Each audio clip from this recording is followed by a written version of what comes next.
A gente tem informação agora, participação ao vivo. A nossa colunista de política, Rosiane Carvalho, está conosco aqui. Rosiane Carvalho, jornalista Rosiane Carvalho, trazendo informação. Reportagem com Rosiane também. Bem-vinda aqui ao Band News Amazônia, primeira edição, Rosiane. Informação de momento tem sempre prioridade para o ouvinte da Band News Difusora. Tudo bem? Bom dia. Tudo bem, bom dia, Rafael, bom dia para todos os ouvintes e as ouvintes da Band News. Muita saudade de eu conversar e falar com eles aqui pela manhã também. Rose, a gente tem informação aí agora que você traz para a gente, quentinha, apuração que você traz sobre a questão da CPMI do INSS, é isso? Conta para a gente. Isso mesmo. Ontem, o presidente do Congresso Nacional, presidente do Senado, o senador Davi Alcolumbre, mas na condição de presidente do Congresso Nacional, ele leu o requerimento a respeito da abertura dessa CPMI, que é uma comissão mista parlamentar, para investigar aquela fraude no INSS, que nós tomamos conhecimento a partir do dia 23 de abril, a partir de uma operação da Polícia Federal, que revelou assim, um rombo de bilhões no INSS, na Previdência dos aposentados e pensionistas do país, da ordem de 2,8 bilhões. E foi um escândalo, um peso muito forte para o governo Lula.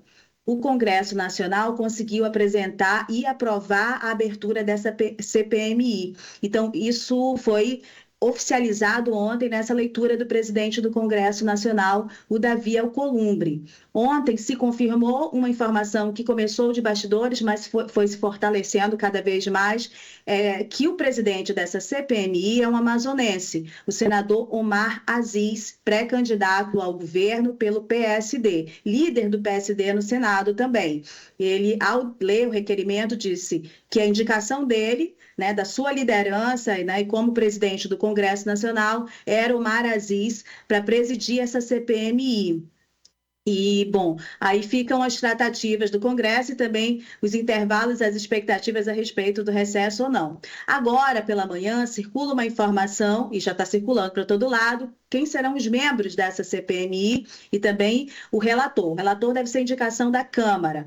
E a Câmara deve indicar 16 membros, 16 deputados federais, o Senado, 16 senadores, a partir da força da correlação de importância dos partidos. Outro nome de amazonense surge nesse bojo de nomes que devem compor essa CPMI, Rafael, que é o deputado federal Sidney Leite, do PSD. O PSD deve ter ali uma indicação a partir da Câmara dos Deputados e o nome do Sidney Leite aparece fortalecido nesse momento como uma indicação.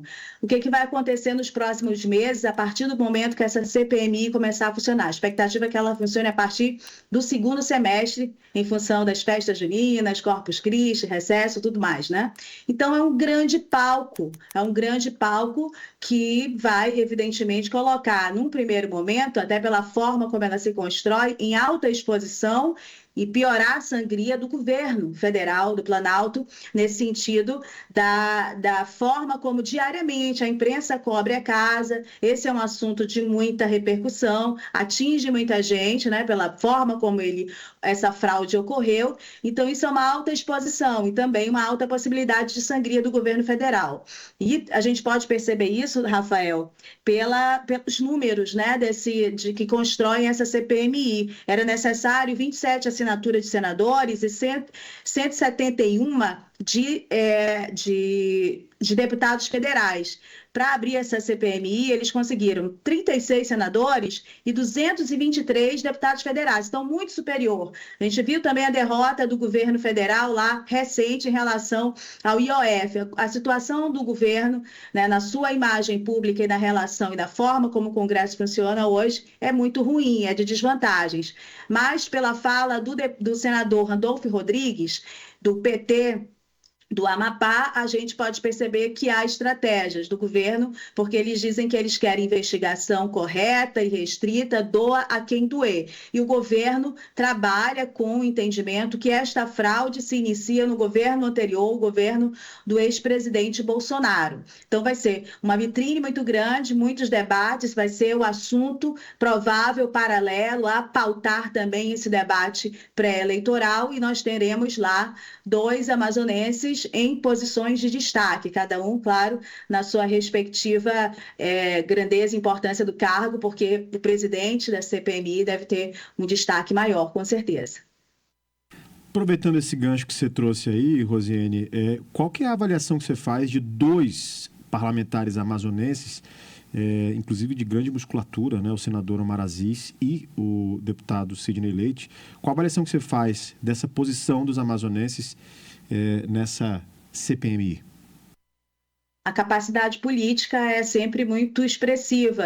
A gente percebe em várias matérias, cobertura da imprensa, que algumas vezes negativas do ponto de vista da importância da Zona Franca de Manaus, esse descontentamento, né? De vez em quando sai uma frase assim, a bancada do Amazonas, que é muito bem articulada e tudo mais, e é bem articulada em função da sua capacidade política, porque numericamente é uma desvantagem tremenda, né, em relação a estados do Sudeste. Então, Omar Aziz chegar, né, à indicação de uma presidência que todo mundo quer, é uma articulação muito grande, não só com o governo, né? Ele consegue conversar com os 2 lados. Foi assim que chegou à presidência da CPI da Covid, que deu um grande impulso para ele também, politicamente, naquela ocasião.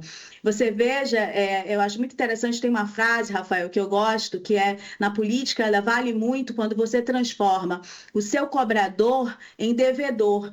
E eu penso que o senador Omar Aziz, ele é um mestre nisso, né? Ele entra em algumas disputas quando ele vê melhor, antes de perder, né? Vou perder isso, vou entrar numa disputa, vou arranhar e corro o risco de perder, melhor me retirar ganhando. E esse ganho é exatamente isso. Você cede em algumas posições, mas você cede com aquelas pessoas que venceram, devendo a você aquele favor. Politicamente, isso é muito estratégico. E eu penso que o senador Omar Aziz é um mestre nessas relações todas e usa determinados espaços, claro, para lhe favorecer e favorecer suas pautas. É isso. O Sidney Leite, claro, é um político experiente, a gente tem percebido isso das várias entrevistas acompanhando a carreira política do Sidney Leite, e ele consegue, na sua articulação no PSD, aí não vamos esquecer que o PSD é o partido do senador Omar também, ele, claro que tem influência também na Câmara, nesse sentido. Então, é a articulação política, é a capacidade de fazer política mesmo. Rosiane Carvalho conosco aqui no Primeira Edição, trazendo informação e análise. É informação de momento, e a informação de momento em primeira mão tem sempre espaço conosco na programação da Band News Difusora FM. Mais alguma coisa a colocar, Rose, ou fechamos a conta aqui? Para esse assunto, fechamos a conta. Vamos acompanhar o desenrolar tudo e as indicações de fechamento disso. Muito bem. Obrigado, Rose. Até a próxima. Tchau, tchau.